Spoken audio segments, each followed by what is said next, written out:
For me, life was a whirlwind of lights and smoke, music and men. I lived in a beaten-up shanty close to North Edsa, crammed in a closet-like room with a bunch of other women. We slept on mats on the dirt floor and shared the space with mange-infested dogs, flea-bitten cats, and cockroaches. My wardrobe consisted mostly of skimpy skirts, tank tops, and the cheapest high heels you can buy in Quiapo. After a hard night at the bars of dancing and exposing myself, sometimes spending time in a back room with a heavily drunk man and my eyes like a dead fish staring at the ceiling, I earned enough cash to go to the thrift shop. The weather in Manila had become chilly at night, and I needed a sweater. I took a walk down a few streets that smelled of garbage and human urine mixed with the smog from jeepneys, tricycles, and trucks that never ended. It wasn't long before I found a street lined with second-hand clothes, undoubtedly from American charities, but somehow grabbed by greedy merchants looking to make extra pesos. The sweater was like a pearl in murky waters as it lay neatly on top of a bunch of tattered, motley clothes. Wondering how someone had not yet bought it, I quickly took it in my hands and studied the richness of the fabric. It was as soft as a rabbit's fur and just as warm. Across its front was a large pouch where you could put your hands into for warmth. And that's where I found the note on a crumpled piece of yellow paper. It smelled like the section of a library where ancient books could be found, dust and dank. On the paper were scrawled the words, where 67th Banawi Street, pay 1,000 pesos a night, job, lie on the bed, from 11 p.m. to 3 a.m., keep your eyes shut, never open them, past 3, your money will be on the dresser, Banawi Street. The note did not say which city, but I recalled the name of a street in Quezon that one of my roommates used to visit for a client. It was where the more upper-class people live. I stuffed the note in my pocket and paid the merchant. Only 30 pesos, not bad. The sweater was wonderful on my skin and made me glow like a snowflake. I felt like one of those young starlets on our local Capamilia TV network. And in my pocket was the promise of an easy, high-paying job. Those came so rarely. I must admit that, even if the job seemed sketchy, the promise of 1,000 pesos a night was tempting. I could get myself out of my situation. Maybe go to college, find a real job. After a lot of asking and searching, I found the house that night. 67th Banawi Street was in desolate condition, even if it was in an upper-class neighborhood. A single-story house surrounded by a short wire fence. Yard unkempt, weeds stuck up like tousled hair. Boards molded, loose, shingles chipped, paint faded. Windows cloaked with dust. Still, it was 100 times better than the shanty I slept in. The light of the patio was on as I approached, and when I knocked, the door opened as if ajar. I called hello. No answer. The interior smelled aged and sour, like wet laundry left in the wash for days. I stepped inside, leaving the door slightly open so the light from the patio can illuminate my way. The floor felt as if it might give way beneath my weight. I felt the walls pressing in on me, heavy and damp. The place reminded me of a body they had found in the sewage canal close to where I live. Bloated and bruised, deteriorated. I passed the dark living room. There was a TV, a battered couch, a coffee table with an ashtray and some empty cans. The room reeked of cat urine and dried feces. No one there. I attempted to turn on some light switches but found them useless. I turned away and headed down a hallway, noticing a pale light glowing beneath the closed door. I called again. Absolute silence. I clasped the handle and pushed, ignoring the greasy residue it left on my palm. I found a single bed covered in drab sheets, one dresser beside it with a digital clock. It illuminated the time strongly through the darkness. 10:50 p.m. Feeling disturbed, I might have turned away. The house was empty. I admit I thought the job was just going to be another man looking for a quick fix, but now I was curious. It didn't seem that way, and the uncertainty of it unnerved me. But still, 1,000 pesos was too good to pass. I needed to find out if it were true. I lay on the bed with the note in my hands, facing the glow of the clock. 10:54. I listened. The house made no sound, muffled as if a hand lay over it. I felt afraid but excited. 10:56. My heart throbbed from my chest, through my throat, in my head. I imagined the ticking of a clock, tried to match my heart with its beat. 10:59. I shut my eyes, waited. 11 came. I knew with my eyes closed because the change in the atmosphere was immediate. I was not alone. My eyes were shut, yet I felt it. So close to my face, the minute hairs on my forehead tingled. It breathed. Tight, stress, as if forced to breathe only from its nose. I felt the air warm the area just above my lips. I smelled it, a sour smell like pickled gums, and there was something else. Pungent, thick, sweet. The smell of blood. I resisted the urge to gag. Seconds turned to minutes, and still the presence lingered against my face. My body suffered, paralyzed with fear. I felt every strained breath. In, out, slow, afraid. I felt the slightest itch on my body, prickles against my legs, bites up my thighs, behind my back and neck. sweat creeping, crawling, brushing upturned hairs and begging me to scratch and move. I didn't. Bones ached, muscles wet. My heart struggled like a sparrow caught in someone's hands. The presence continued its steady closeness to my face. My forehead glittered with sweat and now began to throb. My nose pricked, twitched. I wondered if it saw that. Even my eyelids sweated, my eyes behind them stiff, shot, scared, hiding behind lids like frightened children in a closet.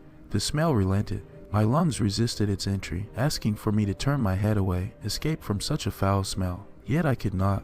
Every part of my body was frozen so long as the thing stared into my face. Never opened them. My hand still clutched the note. As long as I kept my eyes closed, I thought nothing could happen to me. I analyzed the letter in my mind, repeated those 3 words, never opened them. Again, 10 times, uncountable times, steeling myself to start my next move. I breathed, a long inhale. Sourness and the sickly smell of blood swamped my lungs. I gagged, coughed, and then I turned. I turned away into the bed, curled myself, fetal-like, eyes clamped shut like vices. And when I relaxed, I felt it, still there, a hair's width away from my face. It was hovering, floating. How could the thing have moved with me? I did not feel any weight on the bed during the transition, any sign to suggest that it had crawled over me, moved beside me, refocused itself against my face. I allowed a few minutes to pass before I tried again. I moved, slowly, deliberately, sensing it against my face, and it moved with mine, smoothly, soundlessly, until I was completely on my back,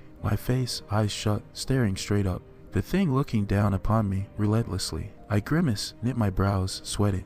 I wanted to bat at it, but I could not. I was too afraid. All I could clutch onto was the promise that this could end. I waited, ached, sweated, prayed. It stayed with me, always there. I could not sleep.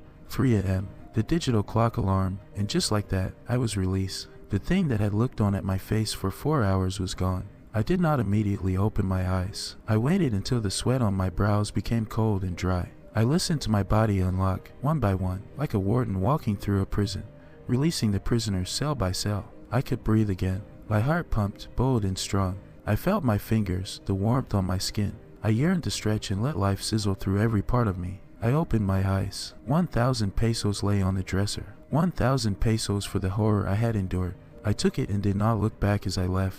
A week had passed since the night I spent there. Although my money was gone now, spent over things I can't even remember, the memories from that night had not. Not a moment went by where I wasn't thinking of the thing that had breathed so close to my face. Could I have been imagining it? Perhaps my fears had been so strong, my mind had created something to justify it, but my senses could not have been tricking me. I smelled it, blood and sour rank. I felt it, warm breath on my face. Who had left the money? What was the presence I felt? And the question that caused me the most dread, what would have happened if I had opened my eyes? My return to the house was no longer just for money, but answers. The evening I returned, I noticed that nothing had changed. The only difference from the first time I had been there were the bed sheets, still crumpled from my use. The effervescent light from the clock was resolute, like a statue's stern gaze, almost punishing as I lay on the bed. Just a few seconds before 11 p.m., I shut my eyes. The thing appeared close my face exactly on the second. This time my fears were replaced by a studious curiosity. I noticed that right before it arrived, I did not sense anyone walk into the room. Its appearance was fluid, soundless, as if it had materialized from thin air. The thick smell of blood and sourness were consistent with the first time. I turned my head slowly left and right, and every movement was mirrored perfectly by it. Like studying yourself in a mirror, your reflection so close to your face, you could fog it with the breath from your nostrils. I dared to do the one thing I had not the last night I was here. I brought my hands up to my face, cautiously, feeling my bones creak beneath the tense muscle and cold skin, the sweat building on my frightened palm and fingers. As my hands reached close, they stopped, protested, hesitated. My heart banged like wild mice in a cage. I grimaced, summoning all my courage, eyes sweating behind the lids, temples pounding. My hands moved again. The unseen presence continued its breathing, steady, undaunted. I'm moving. My fingers touched something.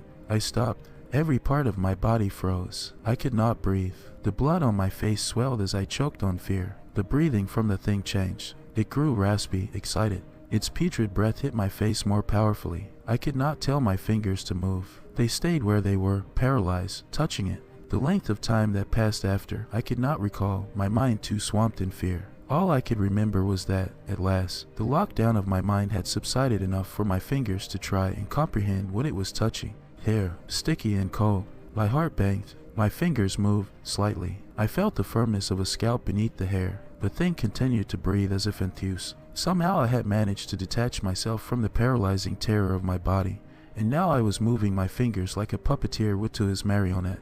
They followed the curve of the scalp, lowered until I felt skin. The skin felt torn and jagged, and the sticky fluid was thicker there. My fingers passed the broken skin, and now I was palpating what felt like flesh. The flesh of chopped beef parts in the market, sticky and soft.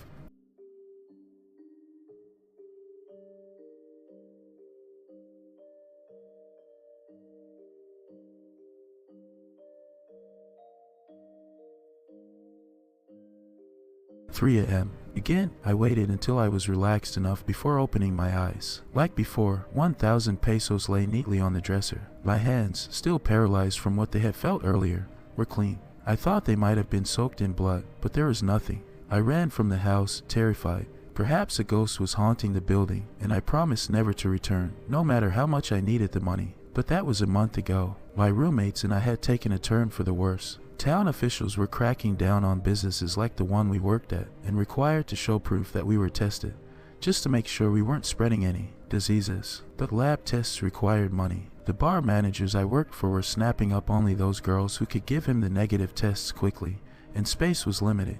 In spite of the fears I felt, the promises I had made to never return, the need for money was greater. After all, hadn't nothing bad ever happened to me while I was there? 11 p.m. The demonic presence returned. I grimaced my eyes tight, determined not to let it scare me. I told myself the job was easy. Keep my eyes closed from 11 to 3, and I will be paid handsomely. I suppose I had gotten used to the presence, for only a few hours into the night, I found myself fighting the urge to sleep.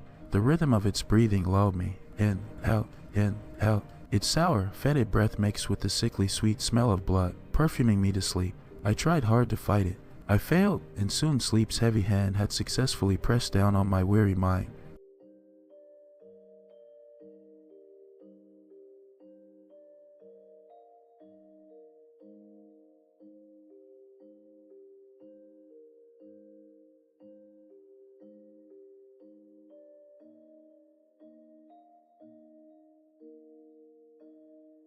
Leave, she whispered. Leave.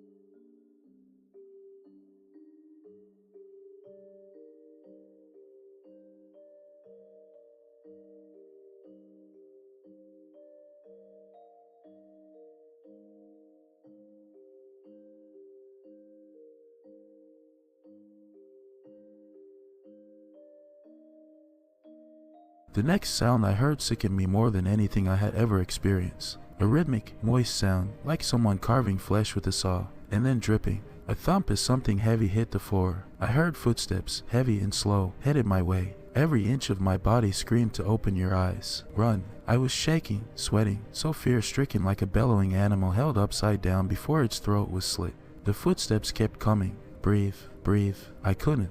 I needed to run, but I couldn't. I was afraid. I'd lasted for too long keeping my eyes closed. I couldn't open them, no matter how insane it sounded. The footsteps stopped right next to the bed I lay on. The thing was once more pressed close to my face, breathing, gasping. It felt like my muscles would snap under the tension. My fear was like 1,000 knives angled toward my body, the slightest move threatening to kill me. Minutes stretched on, slowly, cruelly. I wanted out of everything. The room, the need for money, the nights with strangers and terror of it all. Call girl. I wanted out.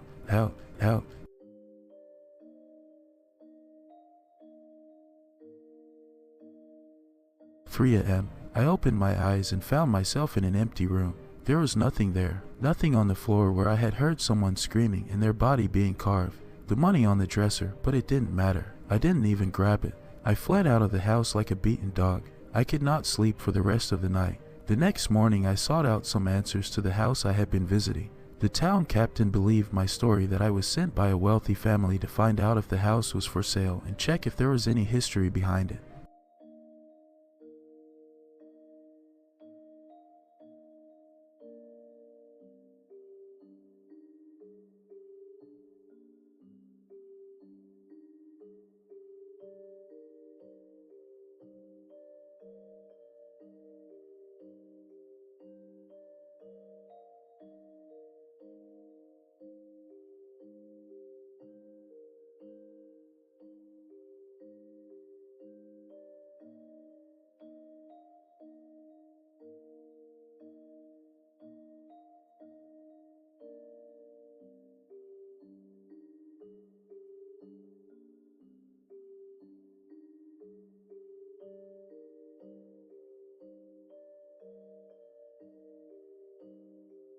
The captain opened a drawer and drew out a file. This is a photo of the girl they believed was killed. She was an orphan, only 16. Probably did what she did for the money. The other girls who worked with her said she had been with the man 2 other times. It was on the 3rd night when he killed her. Here, take it. She was the same girl from my dream. But what chilled me more was the sweater she wore in the photo. White and soft.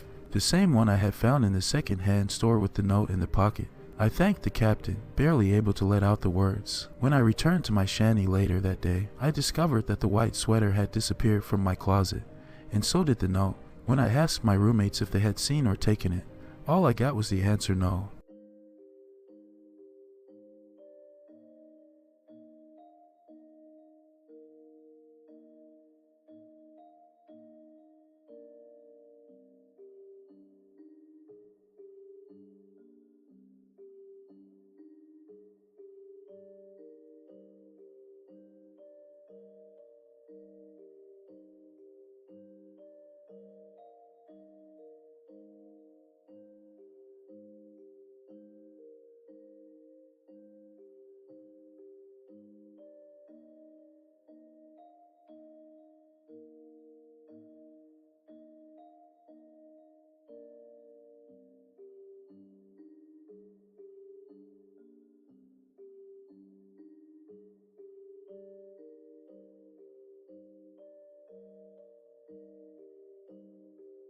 A few years later, I came upon an article in the news, a small one amongst a few other murders. They always wrote these stories with such detail, and my blood curdled. The body of a call girl had been found, her head severed. The girl's eyes were wide open,